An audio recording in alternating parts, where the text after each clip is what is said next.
ব্রাজিলের বিশ্বকাপ স্কোয়াডে ফিরতে বড় চ্যালেঞ্জ নেইমারের সামনে। মানতে হবে কার্লো আনচেলত্তির যে শর্ত। 2026 বিশ্বকাপকে সামনে রেখে দল গঠনে এখন থেকেই মনোযোগী ব্রাজিলের কোচ কার্লো আনচেলত্তি। 2026 বিশ্বকাপে যাদের নিয়ে আনচেলত্তি দল গঠন করবে তাদের উপর তিনি রেখেছেন কড়া নজরদারি। খেলোয়াড়দের ফিটনেস, মনোভাব ও পারফরমেন্স সহ সবকিছুই নজরে রাখছেন ইতালিয়ান এই মাস্টারমাইন্ড কোচ।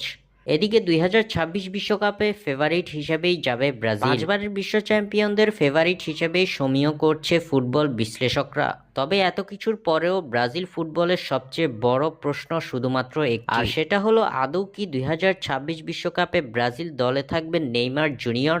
2023 সালের পর থেকে এখন পর্যন্ত জাতীয় দলের হয়ে মাঠে নামতে পারেনি ব্রাজিলিয়ান পোস্টার বয়। একের পর এক ইনজুরিতে দীর্ঘ সময় থাকতে হচ্ছে নেইমারকে মাঠের বাইরে। কিছুদিন আগে আরও এক ইনজুরি নিয়ে অস্ত্রোপচার করিয়েছেন ব্রাজিলিয়ান এই তারকা। সেই অস্ত্রোপচারের পর এবার পরিপূর্ণ ফিট হয়ে সান্তোসের হয়ে মাঠে ফিরতে চলেছেন নেইমার।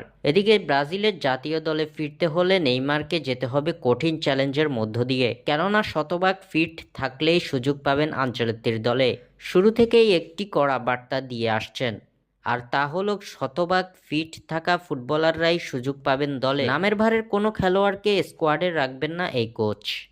তাই তো বিশ্বকাপের আগে সান্তোসের হয়ে নেইমারের ম্যাচগুলো হবে নিজেকে প্রমাণ করার ম্যাচ। প্রতিটা ম্যাচেই নিজেকে প্রমাণ করে নজর কাড়তে হবে ব্রাজিল কোচের। স্বাক্ষর থেকে সাদবিন ইসলাম।